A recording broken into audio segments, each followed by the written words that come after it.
Hey guys, it's Gina. I thought I'd do a quick video update since it's been almost 2 weeks since I gave you the update regarding the PET scan and the all clear. I've got a lot to tell you.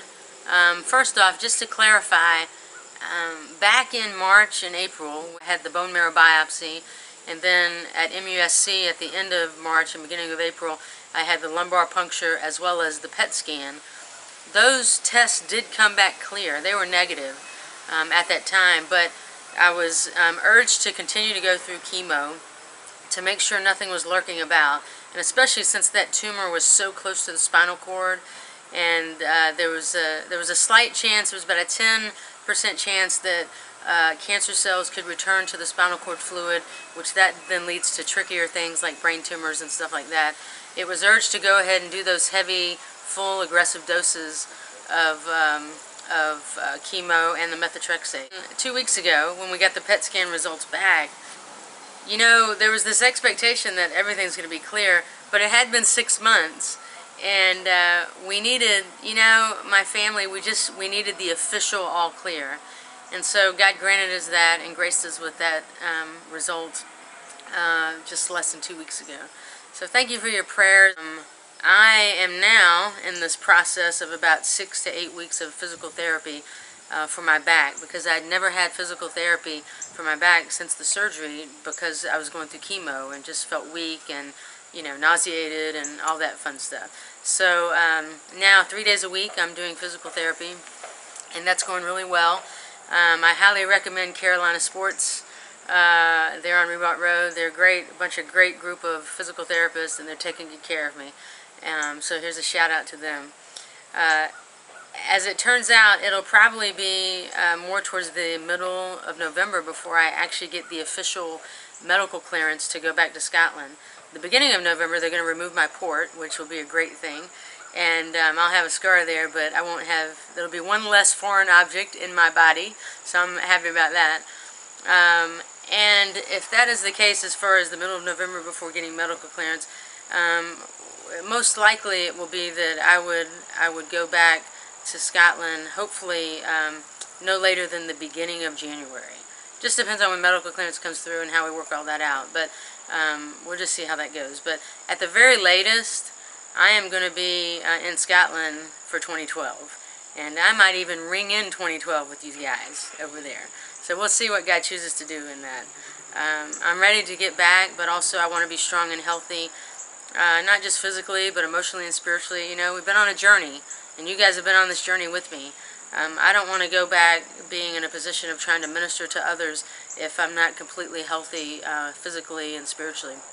And so just wanting to be wise about when that time will be, and I suspect it will be no later than the 1st of January 2012. Another thing I want to tell you about before I share some verses is that I want you to mark November 5th on your calendar. My birthday is November 3rd, and I'm going to give you more details in a few days. But November 5th, we're going to have just a big celebration, and you're going to have a chance to participate in helping others who have been through some things similar to me. And so you guys have been just walking through this journey with me and praying alongside me and with me and for me.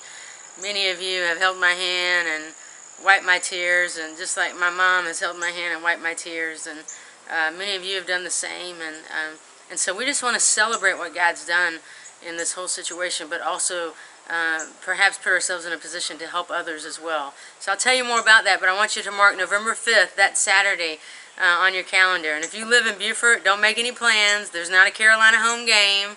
And if you live outside of Beaufort, plan on getting your butts into Beaufort by then. And I mean even those who live out in Oregon and Texas and Asheville and Tennessee and Scotland, come to Beaufort November 5th. We're going to have a big party celebration. I'll tell you more about it a little bit later.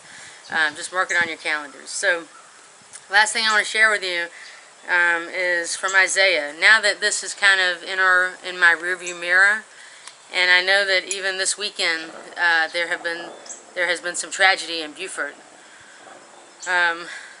You know, and during this time, looking back on how God has held me and shown favor to me through this journey, and with the things that people have faced both in September with tragedy, as well as what folks are facing even over this weekend with the loss of loved ones.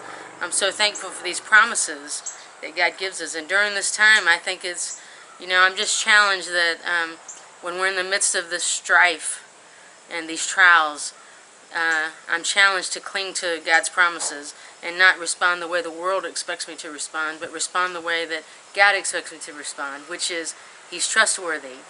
I can depend on His promises. I can trust that His promises will come to pass in my life. And so in Isaiah 43, this is what the Lord says. This is what God says.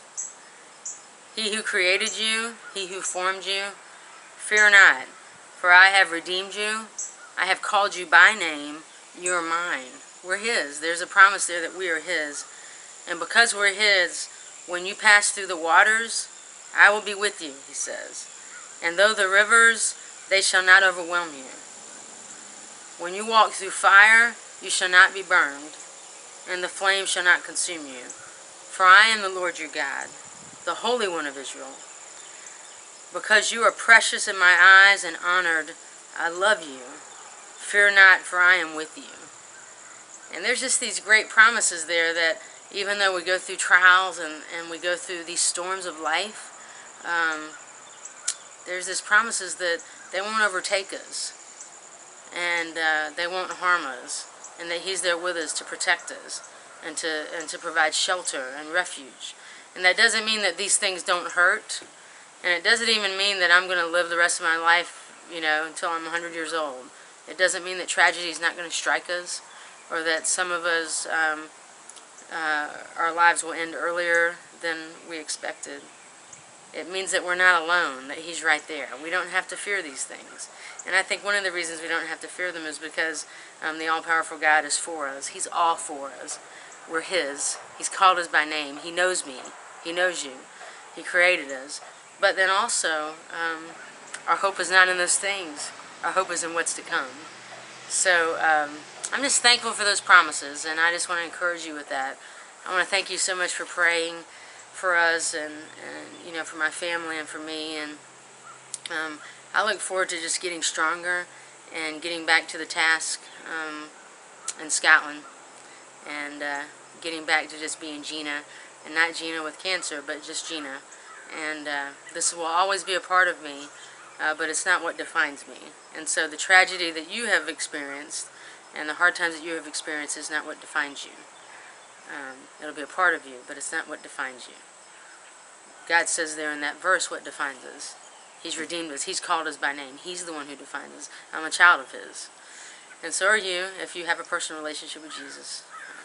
So I throw that out there to you. I love you. I'm ready. As you can tell, I'm ready for some fall weather. It feels good. And you'll be hearing from me in a few days, at least within the next week, to tell you about November the 5th. Alright? It's going to be fun. Alright? Peace. The best is yet to come. I love you, Scotland. Love you guys. Cheerio.